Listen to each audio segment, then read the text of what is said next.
പിതാവിൻ്റെയും പുത്രൻ്റെയും പരിശുദ്ധാത്മാവിൻ്റെയും നാമത്തിൽ ആമേൻ. എൻ്റെ പ്രിയപ്പെട്ടവരെ, ഇന്ന് ജൂലൈ 28 ചൊവ്വാഴ്ച. അമ്മേ പരിശുദ്ധ അമ്മേ, അമ്മേ പരിശുദ്ധമേ, ദൈവമാതാവേ, കൃപാസനത്തിലൂടെ ഞങ്ങൾക്കും ഞങ്ങളുടെ ദേശത്തിനും അമ്മ മധ്യസ്ഥം തേടി തന്ന എല്ലാ അനുഗ്രഹങ്ങൾക്കും കൃപകൾക്കും ഞങ്ങളിപ്പോൾ ഹൃദയം നിറഞ്ഞ നന്ദി പറയുന്നു. അമ്മേ പരിശുദ്ധമേ, ദൈവമാതാവേ, 2004 ഡിസംബർ 7 ഉച്ചകഴിഞ്ഞ് 2:30 കൃപാസനത്തിൽ സംഭവിച്ച അമ്മയുടെ പ്രത്യക്ഷപ്പെടലിനെ കുറിച്ച് തിരുസഭയ്ക്ക് സമർപ്പിച്ചിരിക്കുന്ന പഠനരേഖകളുടെ മേൽ സഭാത്മകമായ പഠനം ആരംഭിക്കുവാൻ ഞങ്ങൾ പ്രാർത്ഥിക്കുന്നു. അമ്മേ പരിശുദ്ധമേ, ഭൂസ്വർലോകങ്ങളുടെ രാജ്ഞിയായ അങ്ങേയ്ക്ക് ഭൗമസംരക്ഷണത്തിനായി പ്രപഞ്ചപ്രകൃതിയെ തന്നെ തിരുസഭ പ്രതിഷ്ഠിക്കുവാൻ ഈ പ്രത്യക്ഷീകരണം വഴി ഇടയാക്കണമേ. പരിശുദ്ധമേ, ജപമാല മാതാവേ, സകല കൃപാസനം പ്രാർത്ഥനയോടും ചേർത്ത് ഞങ്ങളിപ്പോൾ പ്രാർത്ഥിക്കുന്ന ഈ കുടുംബത്തിന്റെ പ്രത്യേക നിയോഗം പറ മക്കളെ.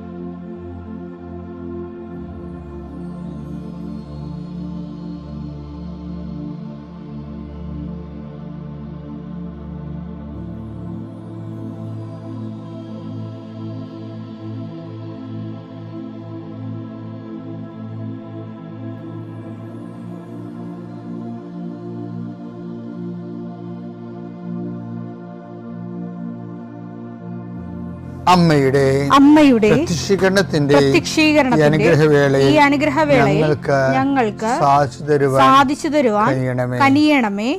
ആമേൻ. വിശ്വാസ പ്രമാണം. സർവശക്തനായ പിതാവും ആകാശത്തിന്റെയും ഭൂമിയുടെയും സൃഷ്ടാവുമായ ദൈവത്തിൽ ഞാൻ വിശ്വസിക്കുന്നു. അവിടുത്തെ ഏകപുത്രനും ഞങ്ങളുടെ കർത്താവുമായ ഈശോമിശിഹായിലും ഞാൻ വിശ്വസിക്കുന്നു.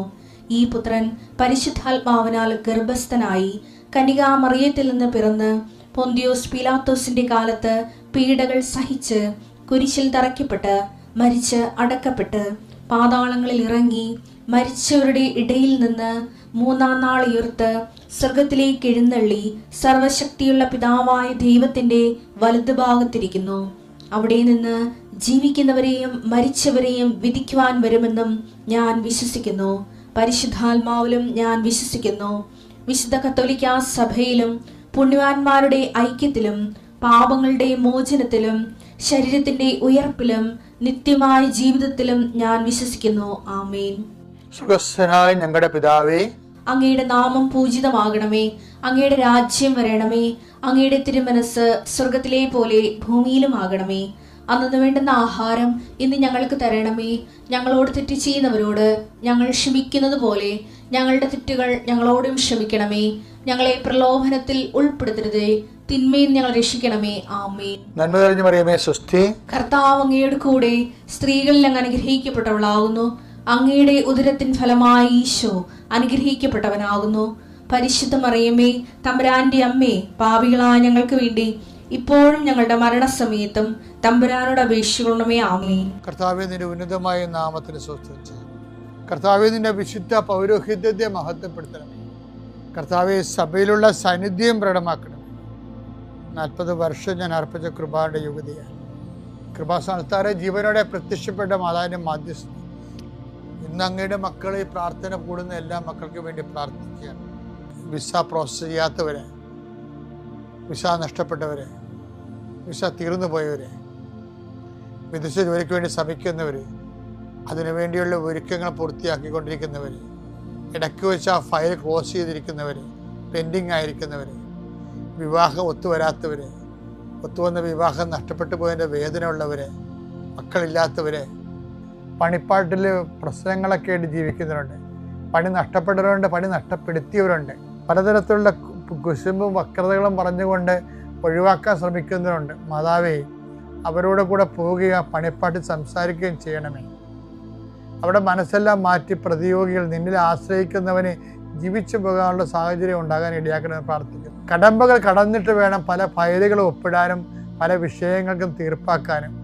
അങ്ങനെ കടമ്പകൾ കടന്നു പോകാൻ അശക്തമായിട്ടുള്ള എല്ലാ മേഖലകളെയും കർത്താവ് ഏറ്റെടുക്കട്ടെ. ഇന്ന് നിന്നെ ഭയപ്പെടുത്തുകയും ആകുലപ്പെടുത്തുകയും വേഗപ്പെടുത്തുകയും സങ്കടപ്പെടുത്തുകയും ചെയ്യുന്ന വിഷയങ്ങൾ, വ്യക്തികൾ, വഴികൾ, സംരംഭങ്ങൾ, മീറ്റിങ്ങുകൾ, സമ്മേളനങ്ങൾ, മറുപടി പറയേണ്ട അവസ്ഥകൾ വന്നിരിക്കുന്ന വിഷയങ്ങൾ ഇതിലെല്ലാം കർത്താവ് നിന്നെ സന്ധിക്കുകയും സമാധാനപ്പെടുത്തുകയും ചെയ്യട്ടെ.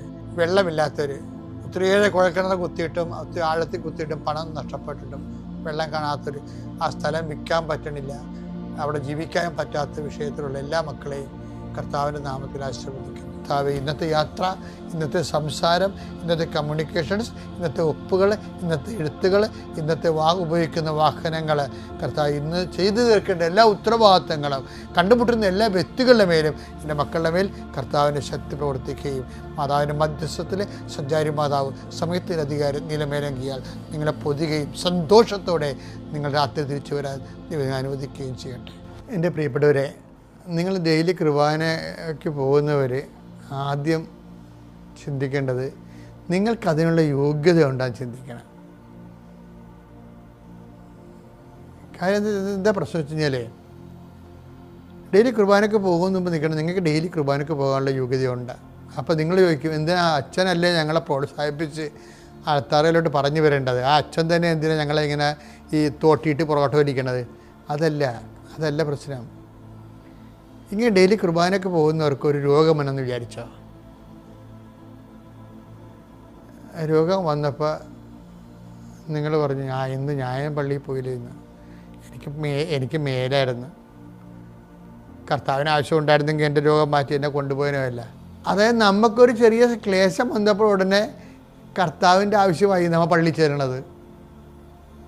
എന്നുവെച്ചാൽ അവരൊരു പരിഭവം പറയണേ. എൻ്റെ മക്കളെ, എന്തെങ്കിലും തരത്തിൽ പെറുപെറുപ്പ, ഏതെങ്കിലും ഇപ്പം ദൈവത്തോട് ഏതെങ്കിലും വിഷയത്തിൽ പെറുപെറുത്ത് പോയാൽ ഈ ആധ്യാത്മിക ജീവിതം എന്ന് പറഞ്ഞാൽ എൻ്റെ മക്കളെ ഏണിയും പാമ്പും കളി പോലെയാണ്. ഏണിയും പാമ്പ് കളിയിൽ 6, 2, 3 എന്നൊക്കെ പറഞ്ഞ കുത്തുകളുള്ള പുള്ളിയില്ലേ, അപ്പോൾ അത് നമ്മളിങ്ങനെ ഇട്ടിട്ട് കഴിയുമ്പോൾ ഒരു 5 വീഴും, മറിഞ്ഞ് വരും 5. 5 നമ്മൾ 1, 2 എന്നും പറഞ്ഞ് നമ്മുടെ ഇതെടുത്ത് നമ്മുടെ കോയിനെടുത്ത് ഇങ്ങനെ വെക്കുമ്പോൾ 5 ഒരു ഏണി കിടക്കും. ഏണി പോയി 98 നിൽക്കും. വെറും 5 ഇട്ടതേ ഉള്ളൂ. നമ്മൾ ആത്മീയ ജീവിതത്തിൽ ഇതുപോലെ ഒരു കയറ്റം വരും. ചില കാര്യങ്ങൾ നമ്മൾ ചെയ്ത് കഴിയുമ്പോൾ അത് ഡിവൈഡ് ഓഫ് അവർ ഇൻട്രസ്റ്റ്, നമ്മൾക്ക് അതിൻ്റെ അകത്ത് ഓർത്തിട്ടല്ല, ദൈവത്തെ ഓർത്തിട്ട് നമ്മൾ ചെയ്യണമെന്ന് പറയുമ്പോൾ പെട്ടെന്ന് നമ്മുടെ ഗ്രാഫ് ഉയരണ കാണാം. പിന്നെ നമ്മളിങ്ങനെ പൊടിവെച്ചിട്ട് ഒരെണ്ണം ഇട്ടാൽ മതി. ഇട്ടുമ്പോൾ ഒരെണ്ണം കിട്ടി, ഒരെണ്ണം കിട്ടിയപ്പോൾ 98 99 കയറും. അപ്പോൾ അവിടെ പാമ്പ് ഇരിക്കണ കാണാം. അവൻ കൊത്തിക്കൊണ്ടുവന്ന് 2 കൊണ്ടുവന്ന് വെക്കും. തീർന്നു. അതെന്താ കാര്യം? ഒരു പരിഭവം മതി. അതാണ് വിഷയം, പരിഭവം. പല ആൾക്കാരും പണിമേടിക്കണ പെരുവെറുപ്പും പരിഭവം കൊണ്ടാണ്. പെരുവെറുപ്പും പരിഭവം എന്തിനാണ്? വിശ്വാസത്തിന് എതിരായിട്ടുള്ള ഒരു സാധനമാണ് ഈ പെരുവെറുപ്പും പരിഭവം എന്ന് പറയുന്നത്. എന്നാൽ 98% ആൾക്കാർക്കും പെരുവെറുപ്പും പരിഭവമുണ്ട്. പ്രത്യേകിച്ച് വലിയ ആധ്യാത്മികമായ ജീവിതം ജീവിച്ച് കൂട്ടുന്ന ആൾക്കാർ എന്ന് അവർ സ്വയം കരുതുന്ന ആൾക്കാരില്ലേ, അവർക്ക് എന്താ പ്രശ്നം വെച്ചാൽ, ഞാൻ ഇത്രയുമൊക്കെ ദൈവമെന്നും പറഞ്ഞ് നടന്നിട്ട് ഞാൻ കുറേ കാര്യങ്ങളൊക്കെ ദൈവത്തിന് വേണ്ടി മാറ്റി വെച്ചല്ല, കുറേ ഒഴിവാക്കിയല്ല, ഞാൻ കുറേ പേരോട് ക്ഷമിച്ചല്ല, ഞാൻ കുറേ കാര്യങ്ങൾ ദാനധർമ്മങ്ങൾ ചെയ്തല്ല, എന്നിട്ടും എൻ്റെ ജീവിതത്തിൽ നിന്ന് എന്താ ഇതുപോലെയുള്ള ക്ലേശങ്ങൾ മാറണമെന്ന് മകൻ കൊണ്ട് പറയേണ്ട കാര്യമൊന്നുമില്ല.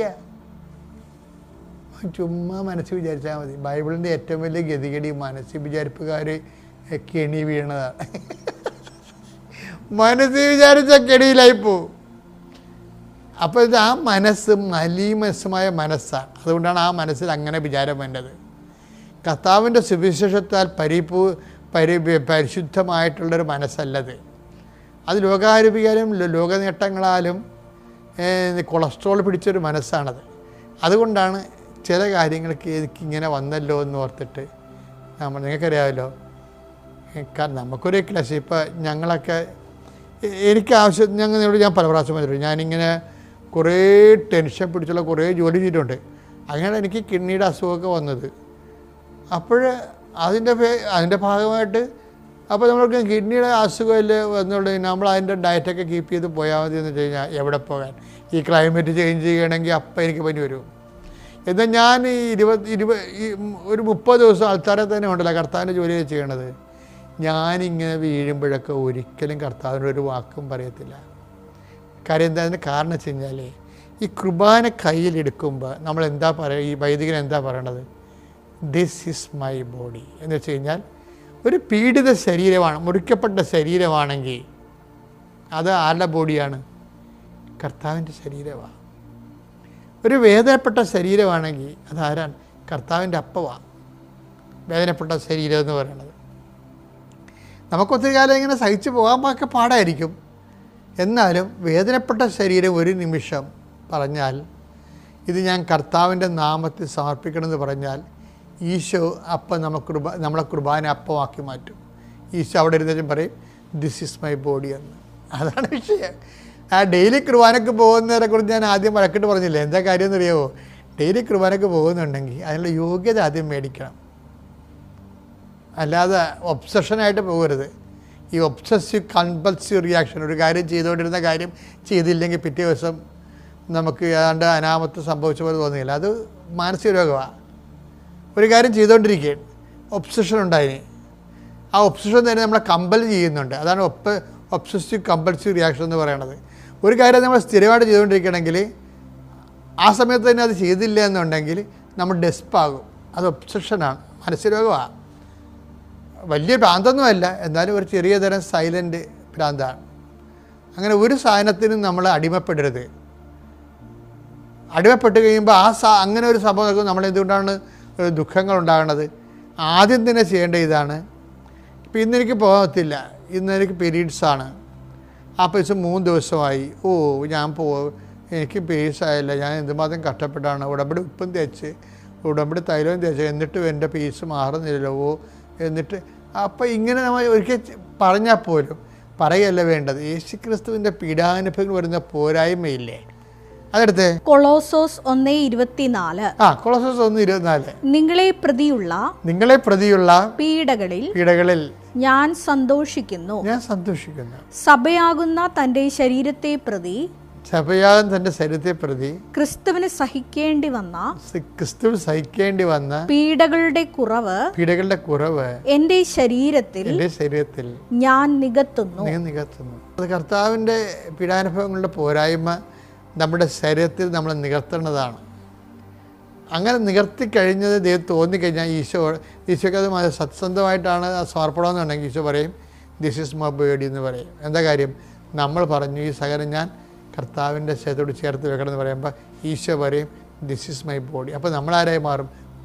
ദൈവം ഇപ്പോഴും എടുത്തുയർത്തി പരപിതാവിന് അർപ്പിക്കുന്ന കുർബാന അപ്പമായിട്ട് നമ്മൾ മാറും. ക്രിസ്ത്യാനിറ്റിയിൽ നിൽക്കുക എന്ന് വെച്ചിട്ടുണ്ടല്ലോ മക്കളെ, അതൊരു പുണ്യമാണ്. പിതാവിൻ്റെയും പുത്രൻ്റെയും പരിശുദ്ധാത്മാവിന്റെ നാമത്തിൽ.